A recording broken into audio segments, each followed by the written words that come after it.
Salut les louveteaux! Aujourd'hui on revisite un grand classique de l'enfance, de notre enfance. J'ai nommé, bien sûr, le gâteau yaourt.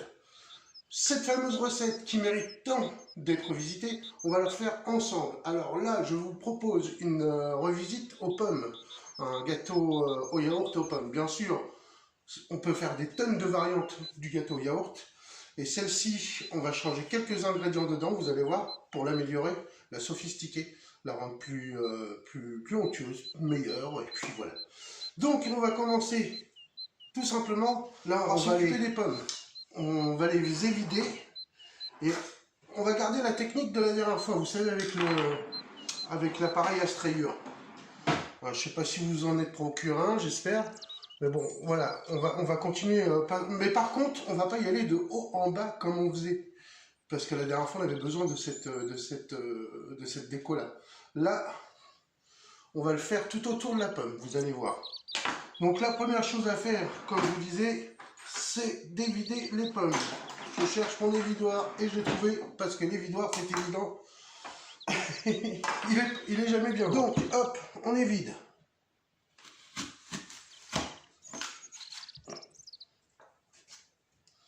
Hop. Donc tout simplement, on applique à plat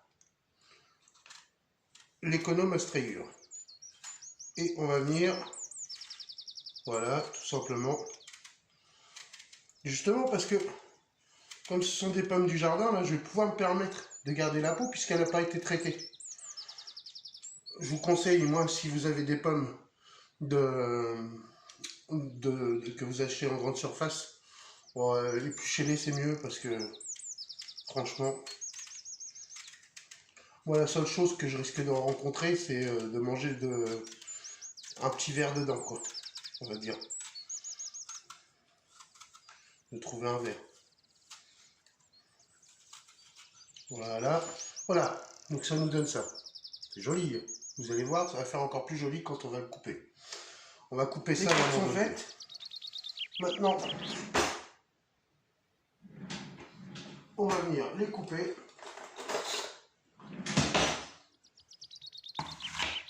Dans le sens de la longueur. Clang. Pas comme ça. Allez, c'est parti pour la mandoline.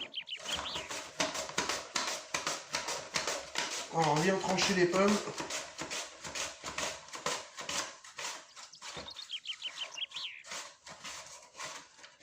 Alors, quand il vous reste un bout comme ça, comme je vous disais la dernière fois, le mieux c'est de vous mettre à plat. Voilà. Bon, hop.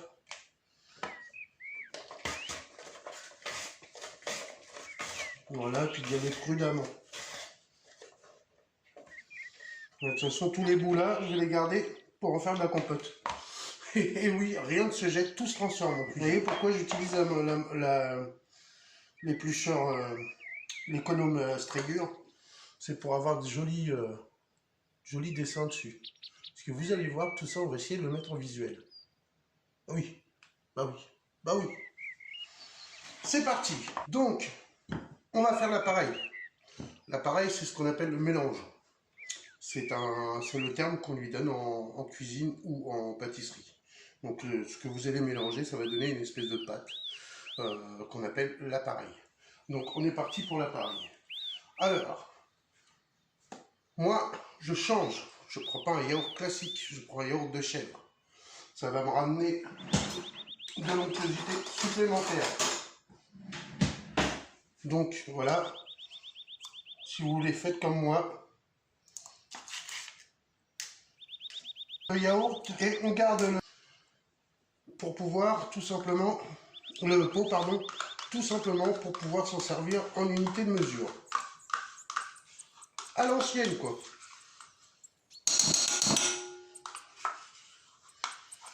Donc, un yaourt.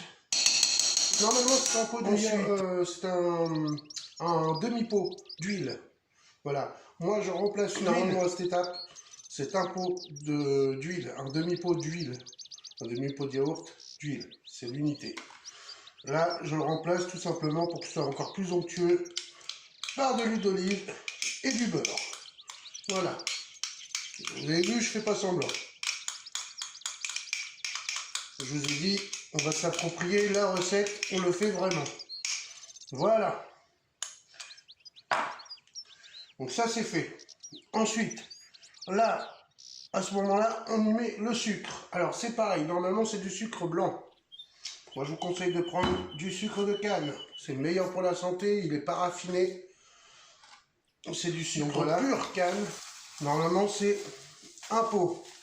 Non, attendez. Je me rappelle plus, il faut que je réfléchisse. Voilà, pour que ce soit un peu moins sucré, puisque je vais quand même rajouter la pomme qui va, elle, avoir du fructose. Donc on va essayer de profiter. Je mets que un pot et la moitié d'un autre. Voilà, on débarrasse bien ce qui reste collé dans le fond du pot de yaourt.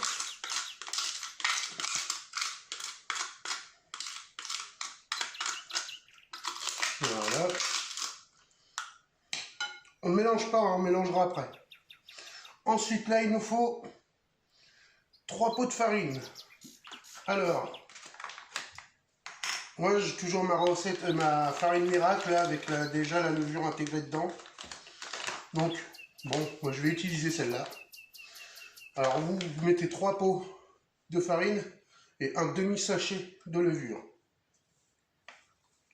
De toute façon, tout ça, ce sera dans le descriptif. Alors on pourrait tamiser un peu la farine, mais bon, on va pas le faire parce que vous allez voir que finalement, donc c'est 3 pots. On met 2 œufs. Pareil, regardez, moi c'est des tout petits œufs. C'est des œufs de poule de ferme, donc c'est pas des super gros œufs d'industrie.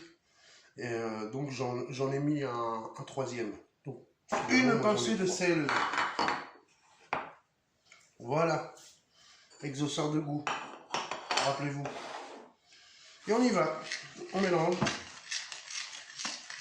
Alors jusque là, le bateau coule normalement. Hein.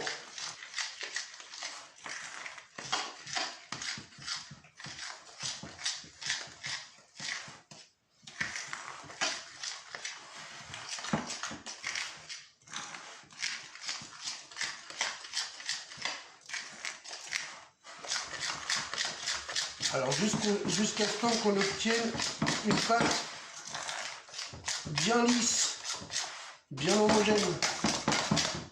Donc, vous pouvez prendre un fouet. Moi je le fais comme ma mémé le faisait, comme ma maman, avec une cuillère. On obtient le même résultat si on bat assez fort. Alors comme on disait, bah aussi vite que t'es bête, tu vas voir. Ça va être lisse.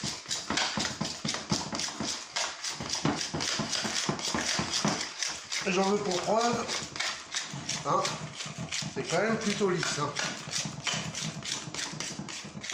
Alors là, on va procéder à une étape très importante, c'est chemiser le fond d'un plat à gâteau. C'est une étape très importante. Alors beaucoup l'oublient parce que souvent on utilise les feuilles de papier cuisson. Enfin, moi je veux bien, hein, c'est pas un problème. Mais le truc c'est que quand même, il faut savoir le faire. Et il faut savoir ce que c'est que le mot chemiser. Donc tout simplement, avec un pinceau, nous allons venir couvrir l'intégralité du plat. Voilà. Alors là c'est un plat à manquer. Ça s'appelle un plat à manquer, c'est-à-dire un plat à fond haut. C'est généralement pour faire ce genre de gâteau, des gâteaux qui montent. Alors pourquoi on l'appelait comme ça, plat à manquer? Alors là, j'en sais rien du tout. J'espère que je vais pas le manquer, justement. Et que ça va être un plat à réussir. Hop, alors on va bien sur l'herbeur, hein. N'oubliez pas l'herbeur aussi. Parce que c'est ce qui va vous permettre que le gâteau, voilà, monte. Alors il y a une autre astuce à faire aussi, de beurrer dans ce sens, comme un soufflé en fait. Comme quand on fait un soufflé. C'est le secret du soufflé. Hein. Et si vous beurrez comme ça, en fait, ça l'aide à monter.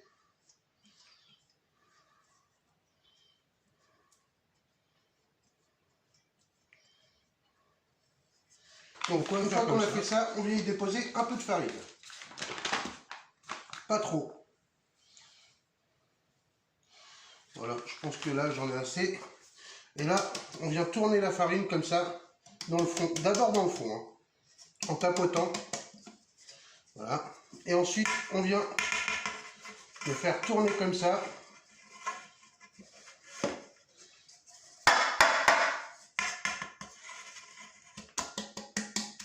Voilà, on tourne bien autour pour que l'intégralité du plat puisse être farinée.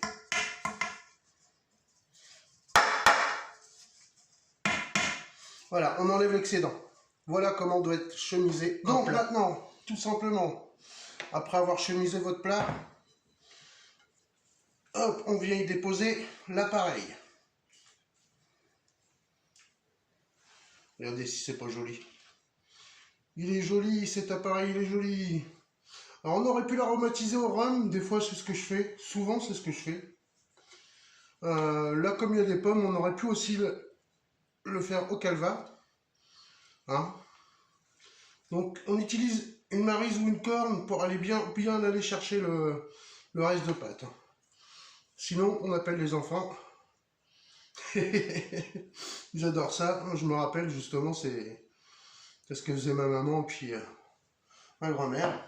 Ils nous appelaient, nous, les petits doigts là. Donc ensuite, on vient répartir correctement l'appareil. On peut le taper un peu. Voilà, comme ça, pour avoir une forme bien lisse, bien plate. Voilà. Allez, c'est parti pour le montage. Alors, tout simplement, on va venir mettre les pommes. Alors, on va pas les installer tout à fait comme dans comme si on installait dans une tarte aux pommes. On va venir plutôt, hop, les poser bien droit. Je vais commencer par là, vous allez voir comme ça. Voilà, plutôt droit. On va pas les coucher et partir sur le centre, mais on va venir comme ça, faire une spirale. Donc voilà, c'est un peu long, un peu fastidieux. Mais cela dit, le rendu devrait être beau. Enfoncez-les légèrement, pas trop.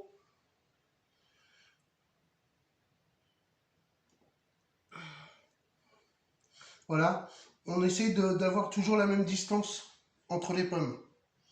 C'est pour ça qu'il fallait 4 pommes.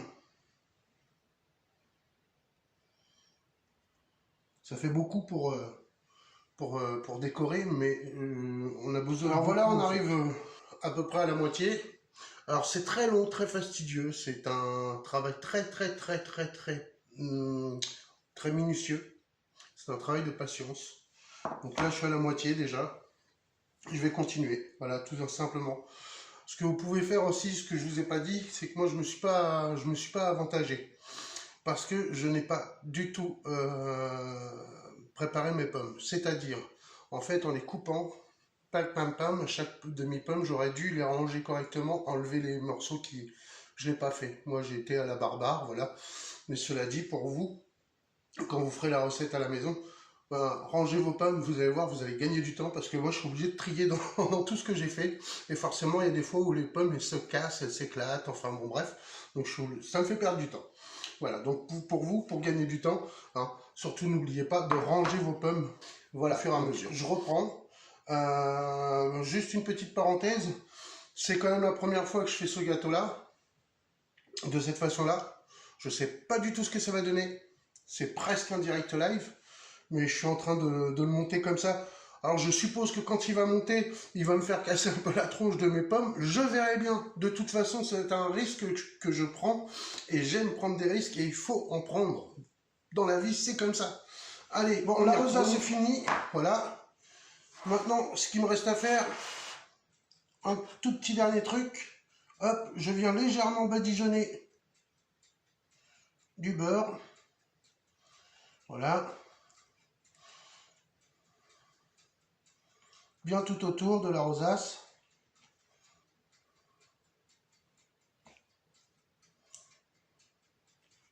On essaye de ne pas trop appuyer. Enfin, de toute façon, il n'y aura pas de réelle incidence. De toute façon, il va faire un petit peu ce qu'il va vouloir, là, du coup, vous allez voir. Et c'est bien aussi. Hein. J'aurais presque pu la faire en direct avec vous, celle-là. Voilà. Donc, une fois qu'on a fait ça, on vient saupoudrer d'un peu de sucre. Four allumé à 180 pendant 30 minutes à peu près. Vous surveillez. Et moi je vais surveiller, je vous le dis. Hein. Voilà ce que ça donne tout de suite. Donc, allez les louveteaux, c'est parti pour la mise au four.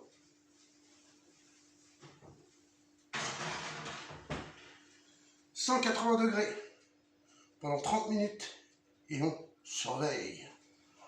Allez les amis, le four a sonné. J'ai repoussé un petit peu la cuisson parce que c'était légèrement pas assez doré à mon goût. Donc voilà, le four a sonné, c'est le moment d'aller sortir notre gâteau. Allez, on y va ensemble.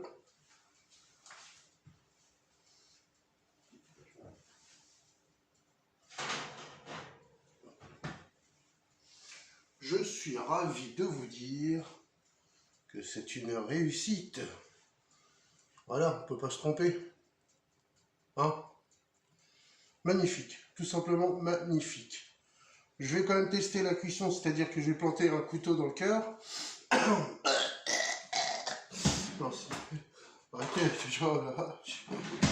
Voilà, donc je vais vérifier la cuisson. Pour ce, je vais tout simplement enfoncer un couteau au centre de mon gâteau. Si la pointe de mon couteau ressort quasiment sèche, ça veut dire que le gâteau est cuit. Voilà. Et là, on peut voir. Alors, je sais pas si vous verrez correctement ou pas, mais c'est plutôt pas mal. Voilà. Il ne me reste plus qu'à vous souhaiter un bon appétit. Régalez-vous. Et vous avez vu, même en freestyle, ça marche. Allez, les louveteaux, je vous dis à bientôt pour une nouvelle vidéo. Bisous.